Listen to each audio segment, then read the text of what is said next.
ان سے محبت بھی کرتے ہیں اور ان کے لیے دعائیں مغفرت بھی کرتے ہیں۔ اور یہاں تک لکھا ہے جب انسان روزہ رکھتا ہے، روزہ رکھ کے وہ سو جاتا ہے، کوئی عمل نہیں کہ کوئی تلاوت نہیں، سو گیا، اس کا یہ سونا روزہ کی برکت کی وجہ سے عبادت میں شامل ہوتا ہے، اس کی یہ خاموشی بھی عبادت میں شامل، اس کا یہ سونا بھی عبادت میں شامل۔ اور سرکاری دو عالم صلی اللہ علیہ وسلم نے ارشاد فرمایا روزہ روزہ دار کے ڈھال ہے، جیسا یہ ڈھال ہوتا ہے پرانے زمانے کے اندر انسان اپنے آپ کو تیر سے بچاتا ہے، ڈھال سامنے رکھی، فرمایا جب انسان روزہ رکھتا ہے نا تو یہ روزہ اس روزہ رکھنے والے کے لیے ڈھال بن جاتا ہے، اس کو تمام گناہوں سے محفوظ کرتا ہے۔ لیکن یہاں تک اس ڈھال کو اگر کوئی روزہ دار خود ہی جناب اس کو پھاڑ دے تو پھر یہ گناہوں سے محفوظ نہیں ہوتا۔ اب کس طرح جناب روزہ تو ڈھال، اب اس ڈھال کو خراب کس طرح ہوتا ہے وہ میں نے آپ کو بتانا ہے۔ ایک انسان نے روزہ تو رکھ دیا ہے، روزہ رکھنے کے بعد اب یہ جو ڈھال تو بن گیا تھا، لیکن اس کے بعد انہوں نے اپنی ان آنکھوں کی حفاظت نہیں کی۔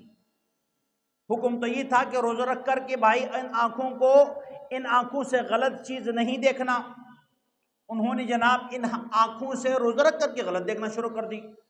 اس زبان کی حفاظت نہیں کی، کسی کی غیبت کر ڈالا کہ فلاں نے ایسا کر دیا، فلاں نے ویسا کر دیا ہے، کسی کے اوپر جناب بہتان جھوٹ بانا کہ انہوں نے جو عمل کیا نہیں تھا اپنی طرف سے اس کے اوپر الزام لگا دیا، کسی کو گالی دے دی، کسی کا جھگڑ ہو گیا، تو ان اعمال کی وجہ سے وہ جو ڈھال تھا نا وہ کمزور ہو گیا، جو روزہ ڈھال بن گیا تھا نا مسلمانوں کے لیے وہ کمزور ہو گیا، اور پھر اس کا نتیجہ یہ ہو گیا کہ اس روزہ کی وجہ سے بندہ گناہوں سے محفوظ نہیں ہوتا۔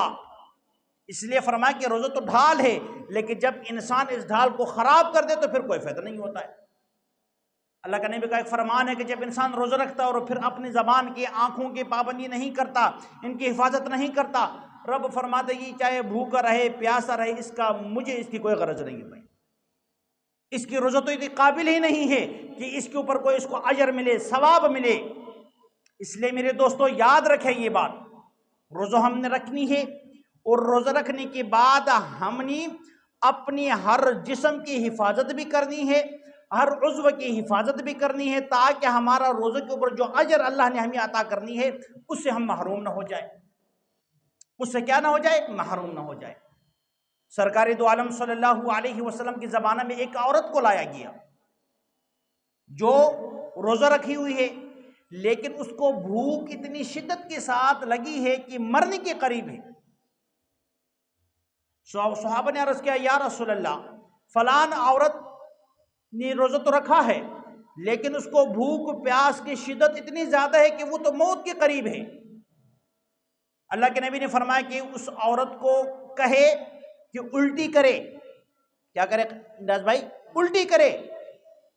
جب اس کو الٹی کروایا گیا تو اس کی منہ سے گوشت کی لتھڑے نکل آئے، جب گوشت کی لتھڑے باہر نکل آئے تو عورت کو وہ بھوک پیاس کم ہو گئی۔ صحابہ نے عرض کیا یا رسول اللہ یہ کیا ماجرا تھا، ہمیں سمجھ نہیں آئی۔ کہا کہ اس عورت نے روزہ تو رکھا تھا لیکن روزہ رکھ کر کے کسی مسلمان کی غیبت کی ہے۔ کیا کیا ہے؟ روزہ رکھ کے کسی مسلمان کی غیبت کر ڈالی، اور اللہ کا نبی کا تو یہ فرمان ہے کہ غیبت کرنے والا ایسا ہے گویا کہ اس کا گوشت کھانے والا، تو وہ غیبت کی وجہ سے وہ جو گناہ کی صورت میں جو گوشت تھا وہ اس کے سینے کے اوپر پھنسا ہوا تھا۔ یہ کس کے واقعات ہیں؟ صحابہ کرام کے واقعات میں آپ کو بتانے لگا ہوں۔ اور پھر ہمارا کیا بنے گا؟ ہمارا تو اللہ معاف کرے غیبت کے بغیر تو ہمارے روٹی ہضم ہی نہیں ہوتی ہے۔ ہم تو غیبت کرنا اپنا حق سمجھتے ہیں بھائی، وہ بندہ موجود بیچارہ نہیں ہے، ہم نے اس کے بارے میں تبصرے پر تبصرے پھینکنی ہے بھائی، اس نے یہ کر دیا، اس نے وہ کر دیا، فلان نے ایسا کیا تھا، فلان نے ویسا کیا تھا۔ خدا را ان اعمال سے ان کا کچھ نہیں بگڑتا، آپ اپنا نقصان کرتے ہو، آپ کیا کرتے ہو؟ اپنا نقصان کرتے ہو۔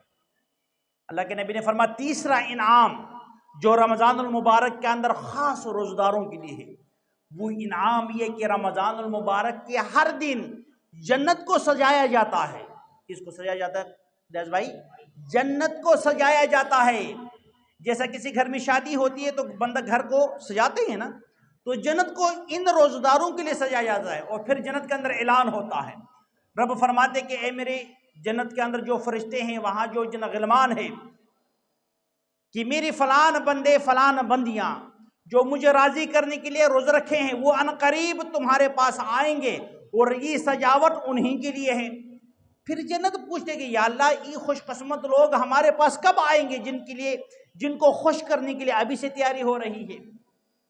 یہ پروٹوکول، یہ انعام روزہ رکھنے والوں کے لیے ہے بھائی۔